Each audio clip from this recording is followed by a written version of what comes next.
Welcome to Storytelling.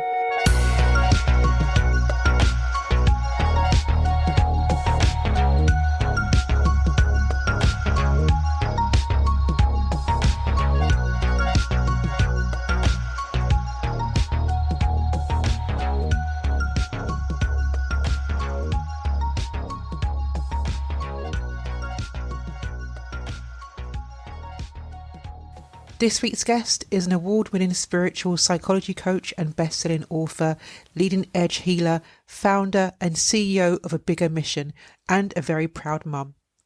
She is passionate about innovation and dedicated to people who are self-activated, taking action and want to positively contribute to the evolution of humanity by leaving a legacy of love. Please welcome Lainne Love. Hello, Lainne, and welcome to the podcast. Hello, and thank you so much for having me. Lainne, can you take us back to the beginning of your personal journey and share the moment when you realized you needed to seek change and transformation in your life? Oh, goodness. There are so many moments. And that's probably because I kept missing the prompt. I kept missing the moment, like everything in life. But one of the last ones was actually a year of things. I had gotten mugged that year. My grandpa died. My mom attempted suicide for the first time. The person that I was seeing cheated. I got bit in the neck by a bat in my sleep and had to undergo rabies treatment. It was a heck of a year. And I reflected on it and I noticed that the common denominator here is me. So, what is the universe trying to tell me? And that was definitely a year in which I took a deeper dive into the responsibility part of healing and learning that I am the one that creates my reality. So how did you get to that conclusion? Because that's a lot of obstacles to face in any one year. Yeah. And and when we're faced with obstacles, we don't often see that clarity of how to move forward. Yeah, that is so true. It's really easy to like say, oh, why me or poor me and feel like a victim. I've definitely felt like a victim many times in my life. I think that just takes a willingness and a curiosity to examine your life and to notice patterns and to take a moment and examine, okay, what's happening? Well, the common denominator is always me. So why is it that I am having these experiences? And there's always a reason. I mean, it feels uncomfortable. Sure, it felt uncomfortable to experience a wallop of all of those different kind of crazy things, really, in one year. And I mean, that's only a snapshot of my life. I've definitely experienced many, many more very, I like to call them colorful events. I think it's just that willingness. I mean, you can choose to be a victim. I did at certain points in my life. And that's mostly because I didn't really know that there was another way to look at it. It's just like the automatic response is why me and poor me. As I started to study healing and be more interested in healing, just because I'm curious and that was always my natural inclination, then I started to be more interested in the root cause. So when it came to healing, I was really interested in the root, not just the symptoms. And so I was able to apply that to my own life. And what patterns did you discover? And how did you discover this healing journey? Well, that's the kicker. That is something that took me a long time, even being a professional in the healing field, even having studied it for so long. I tricked myself. I was smart. I got it. I understood. Consciously, I mentally, I rationally understood why these things were happening. And that was not a helpful thing because I was dismissing the real healing that needed to take place. I was tricking myself into thinking that I knew why it was happening, or I knew I had that mental awareness, but I wasn't actually doing the work.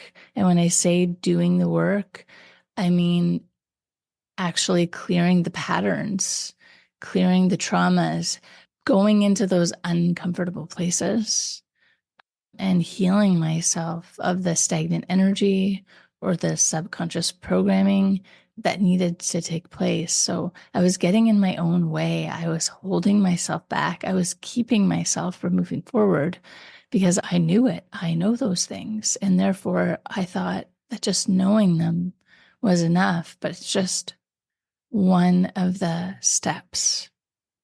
You talked about clearing patterns and clearing the patterns of the traumas that you were experiencing at the time. And you also mentioned that you also getting in your own way, which is probably true for a lot of people.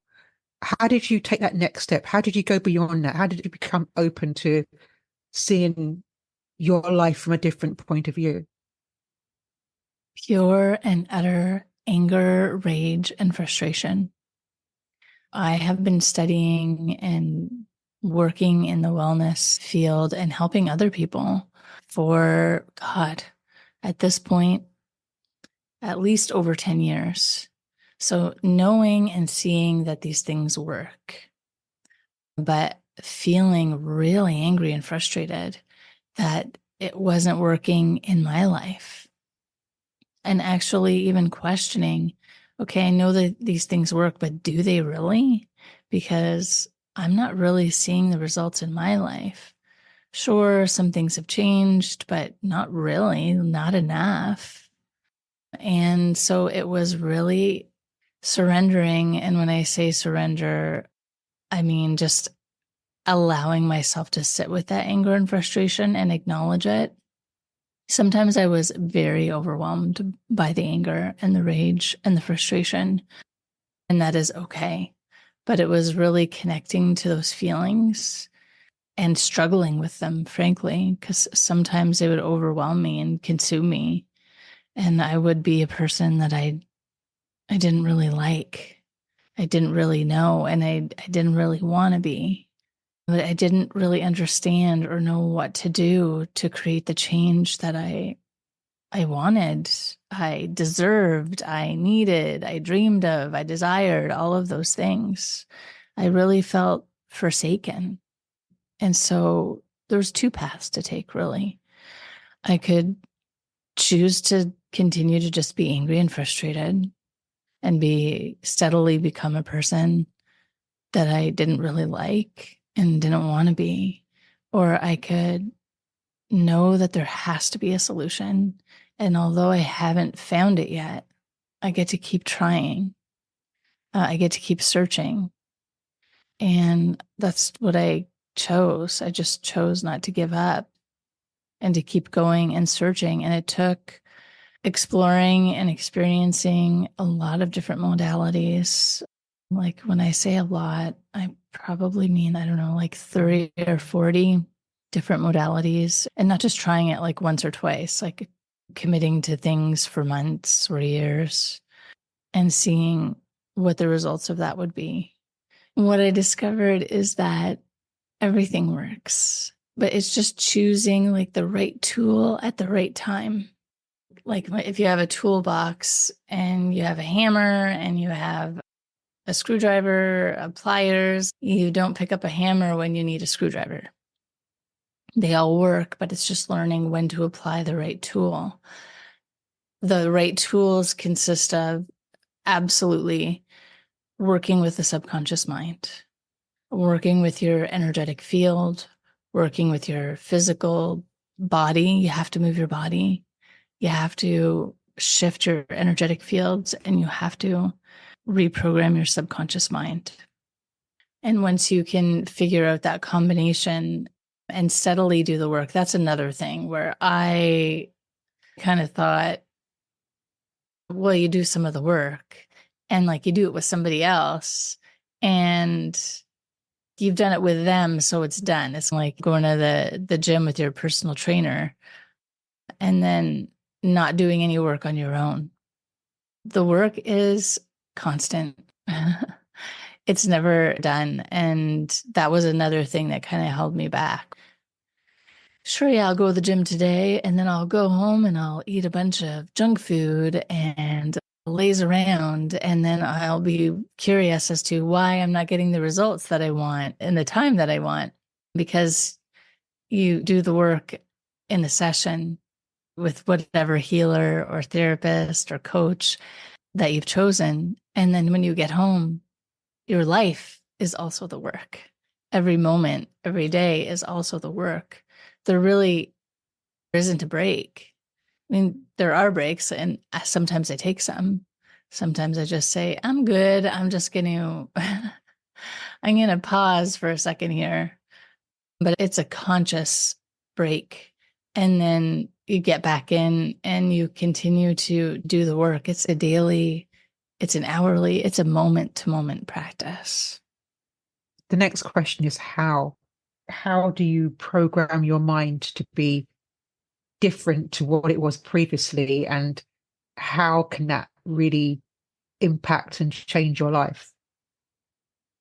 There are a couple of different ways for the how. Definitely working with different professionals that specialize in that. Subconscious reprogramming. You can just Google that. You can find people and in various different modalities that work with that. You know, hypnotherapy definitely comes to mind, rapid transformational therapy, neurolinguistic programming. There are a lot of different cool modalities that can do that. So that's great. And you can pick the one that resonates most with you. But also in shifting the subconscious reprogramming, why that's important, I think we should probably go into too, is that your whole life is governed by the pattern that you have within your subconscious mind. But whatever beliefs, patterns you've been imbued with, instilled with, whatever it is that you've decided. And when I say decided, is most of the programs that you have, you've decided the meaning, but you were unaware of it. And many are also inherited. We have the patterns of our family, we have the patterns of our communities, our systems. We're influenced by everything in our lives. So it's also getting clear and having the awareness of all of the ways in which we're being impacted and influenced that maybe you just haven't taken a second to actually really think about. If we actually take a second and think about, what do I actually believe? It's really interesting because you get to strip away all of the influencing factors, and it becomes a really curious thing. Like, what do I actually believe? What is my truth, so to speak? So understanding that you are very impacted and influenced with your programming is really, really helpful. Our whole lives are run by that pattern. And you can see this in that, like, you can consciously, going back to like a gym example, I've decided I want to go to the gym. I want to move my body. I want to be healthier. I want to lose weight, whatever that looks like. You've consciously decided that. And then you go and you get the gym membership, you get the new clothes, maybe you hire a trainer. You're making all these conscious choices. And yet you are never able to get to the gym. Maybe you trip and sprain your ankle and you're like, oh no, I can't go to the gym. I have to heal first. Or maybe you get sick, or maybe you're always late, or something is always coming up that is hindering you or stopping you or making it more difficult for you to do what you've consciously chosen to do. That is your subconscious pattern. coming up and steering the ship, steering you into keeping with whatever that pattern is. I think it's a little bit of a design flaw because, well, how do I even know what my patterns are? And that's the tricky thing, is getting to learn what your patterns are. And a good way to do that is to stop and examine your life. So this takes a lot of practice and it takes a lot of awareness, which is a great thing because really we all get to know ourselves at all. I wanted to say better, but I'm like, at all, because most of the time we're just running around, not even bothering to ask ourselves questions about how we feel about something or what it is that we like, or listening to the signals that our body is giving us. We don't really know much about our bodies, and we don't really know much about ourselves because we busy ourselves all the time with life, instead of taking some time to be still with ourselves and ask ourselves questions and know ourselves. So that's how you start to become aware of what your patterns are. That's like the first step, is conscious awareness. Like, isn't that interesting? I notice I signed up for the gym a month ago and I've made it one time. Well, why? Oh, I see I got sick this time. I dropped the weight on my toe at the gym that time, which took me out. My kids got sick. I had to stay late at work. Whatever these things are, you start to notice what it is that your pattern is. So it's the first step in being able to shift a subconscious program, is becoming consciously aware of it. And then the next step, if you wanted to be doing it yourself, which I do recommend that you learn how to do. And I think it's more helpful to work with somebody first so that you have more of an awareness of your patterns and more of awareness of yourself, so that when you decide to work on patterns yourself, you have the confidence to be able to do that. One thing that you mentioned, which came across as quite profound, when you said that some of those patterns are inherited from our parents or from their parents, and more worryingly is that we're going to pass those patterns to our children as well. Yeah, we do. This is a really cool thing about being human. And most of us don't spend enough time actually thinking about how dynamic we are as humans and how many layers there are to us. We are spiritual beings. We are eternal souls having a human experience. And our souls have lived thousands, hundreds of thousands, millions of years. Who knows? They're eternal. And with each life, with each incarnated experience, comes karma.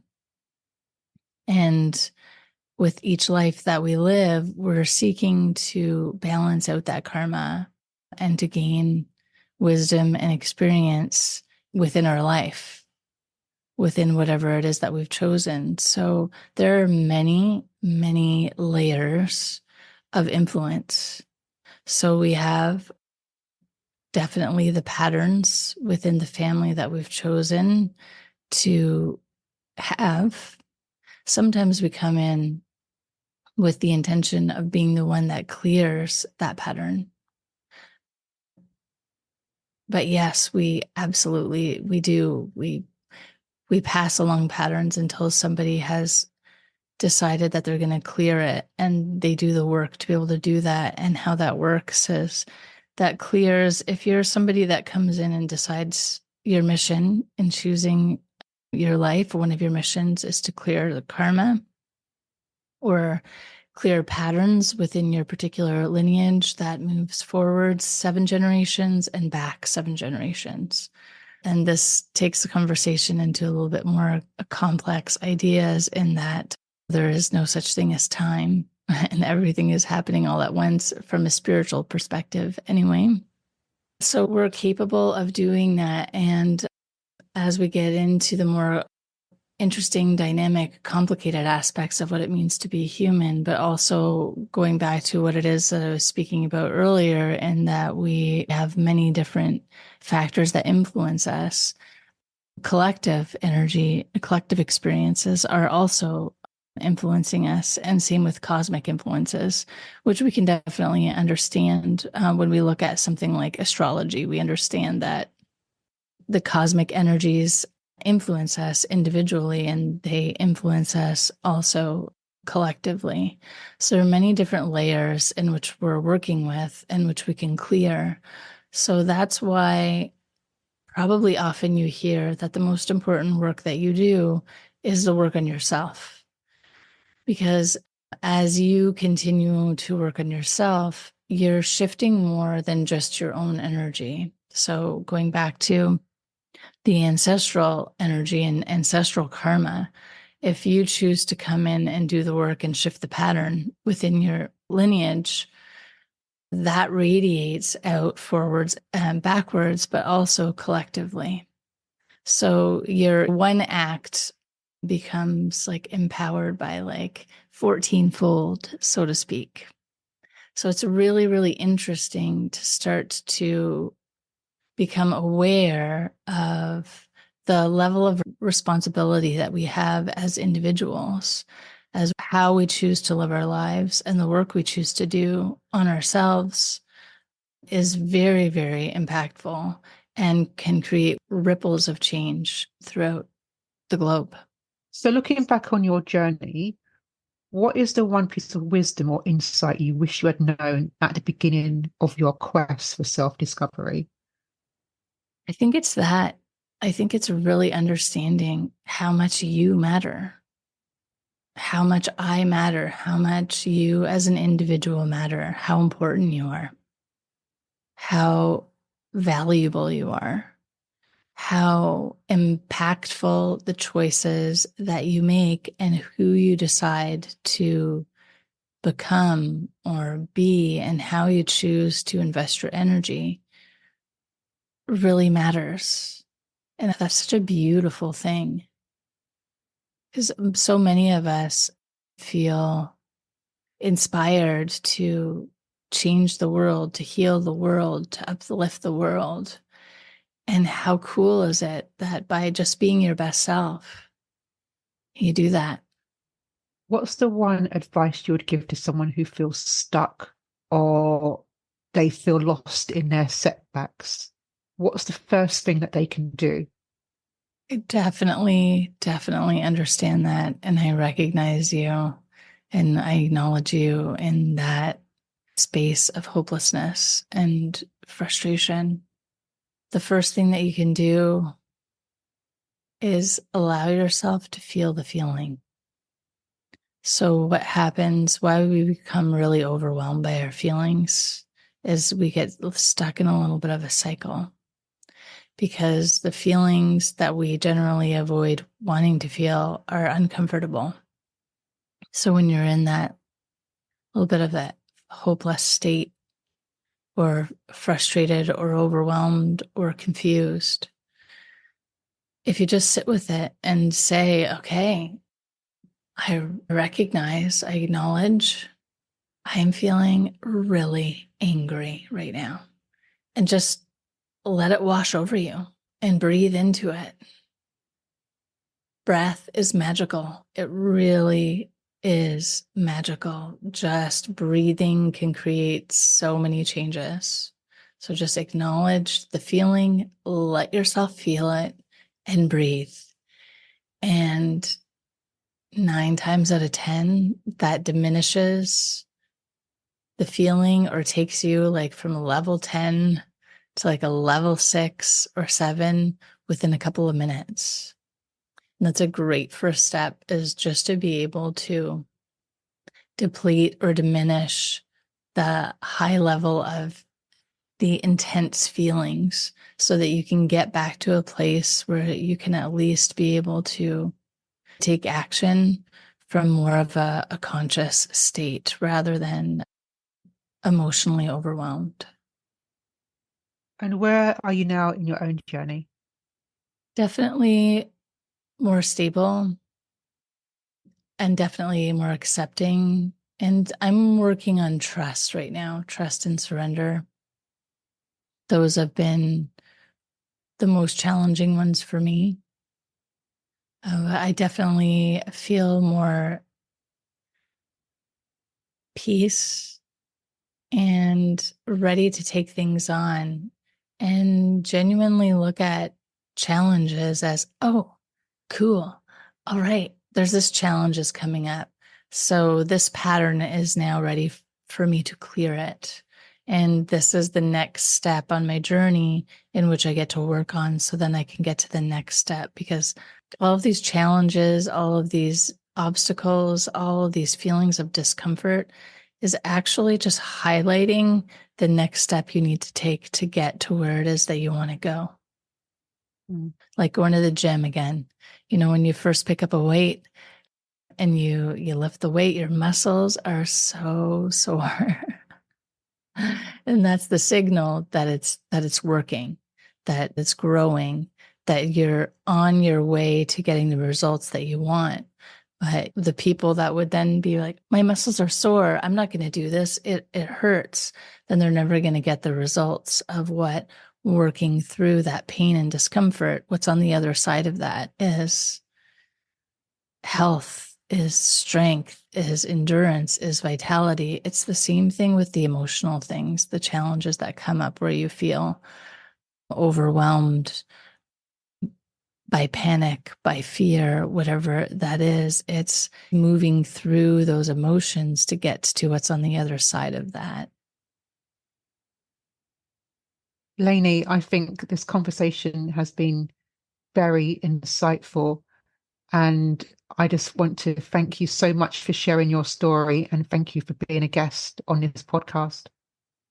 Thank you so much for having me. If you would like further details about Lainey, then please follow the links in the show notes.